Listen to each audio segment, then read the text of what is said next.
Hello student, आज के video में हम लोग बात करने वाले हैं 12th क्लास यानी इंटर के हिंदी विषय के जो गद्य खंड है उसके यानी उसी के ऑब्जेक्टिव जो बिहार बोर्ड परीक्षा 2026 में पूछे जाने वाले जो VVI इम्पोर्टेंट ऑब्जेक्टिव क्वेश्चन है उसी को हम लोग आज देखेंगे। पहला चैप्टर है, इसमें पार्ट का नाम है बातचीत। इसके क्वेश्चन नंबर 1 है। क्वेश्चन नंबर 1 है, बातचीत शीर्षक निबंध के अनुसार जो कुछ मवाद या धुआं जमा रहता है वह भाप बनकर निकल पड़ता है, कैसे? तो इसका आंसर हो जाएगा आपको सी, यानी बातचीत के जरिए जो है निकल जाता है, यानी इसका आंसर हो जाएगा सी, ए के सी। अगला क्वेश्चन है, जैसा काम वैसा परिणाम किस लेखक द्वारा रचित प्रहसन है? तो ये जो है किनके द्वारा रचित है? तो ये बालकृष्ण भट्ट के द्वारा रचित है, यानी दो का यहाँ पर आंसर सी हो जाएगा, बालकृष्ण भट्ट। अगला क्वेश्चन हम लोग देखेंगे 3 नंबर, बालकृष्ण भट्ट के पिता का क्या नाम था? तो बालकृष्ण भट्ट के पिता के नाम था बेनी प्रसाद भट्ट, यानी बी आंसर हो जाएगा 3 के। चौथा क्वेश्चन है, दमयंती स्वयंवर किस लेखक की रचना है? तो चौथा का आंसर हो जाएगा सी, यानी बालकृष्ण भट्ट, सी आंसर हो जाएगा। अगला क्वेश्चन है 5वां, बालकृष्ण भट्ट की रचना बातचीत क्या है?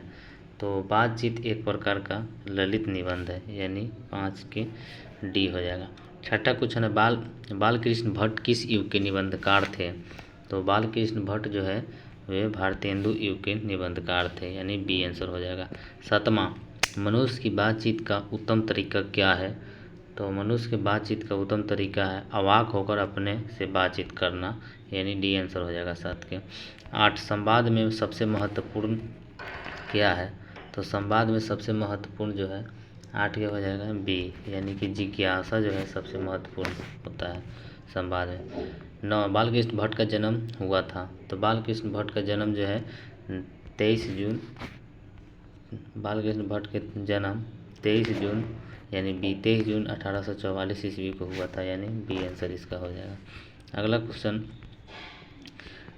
संयोगिता स्वयंवर रचना है? तो ये संयोगिता स्वयंवर रचना जो है ये 10 के यानी सी हो जाएगा, श्रीनिवास दास के, यानी सी आंसर हो जाएगा। अगला क्वेश्चन 11, बातचीत शीर्षक निबंध के अनुसार रस का समुद्र कितनी बातचीत में उमड़ा चला जाता है?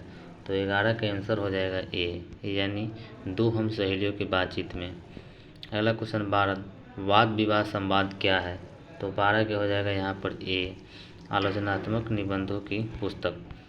13, बालकृष्ण भट्ट ने कौन सा मासिक पत्र निकाला था? तो बालकृष्ण भट्ट ने हिंदी प्रदीप मासिक पत्र निकाला था।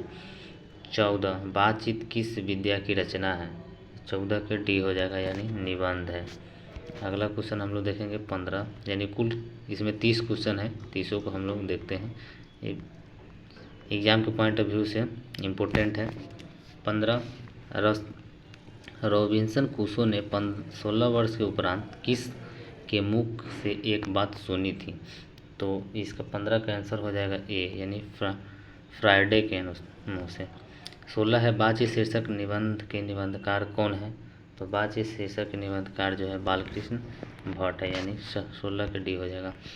17, बातचीत के माध्यम से बालकृष्ण भट्ट क्या बतलाना चाहते हैं? तो बालकृष्ण बातचीत के माध्यम से बतलाना चाहते हैं बातचीत कैसी शैली है, किस शैली में करना चाहिए, यानी 17 के ए। 18, भट्ट जी को किसने अंग्रेजी साहित्य के एडिशन और स्टील की श्रेणी में रखा है?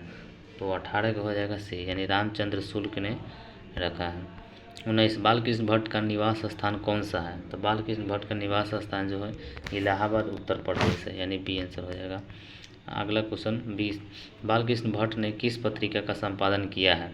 तो बालकृष्ण भट्ट जो है हिंदी प्रदीप, यानी सी आंसर हो जाएगा 20 के।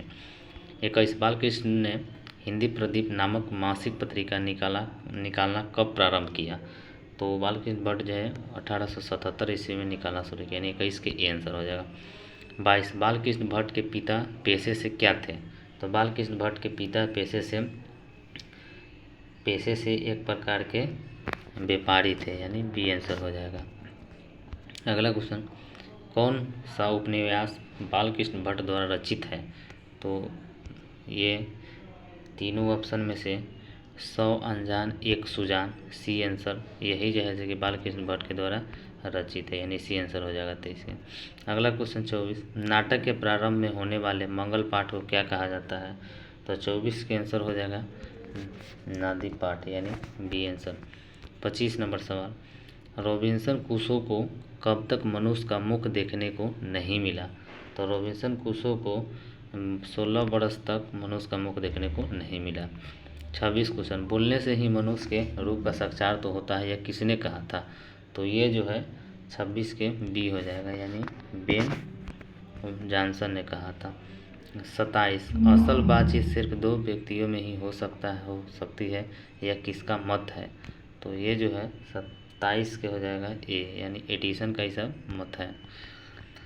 एडिसन के अनुसार असल बातचीत कितने लोगों के बीच हो सकती है?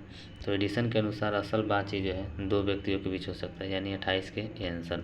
29, बातचीत से मन किस प्रकार का हो जाता है? तो बातचीत से मन जो है हल्का एवं स्वच्छ हो जाता है, सी आंसर। किसके न होने से सृष्टि गूंगी प्रतीत होती है? 30 के बी, यानी वाक शक्ति नहीं होने से सृष्टि गूंगी प्रतीत होती है।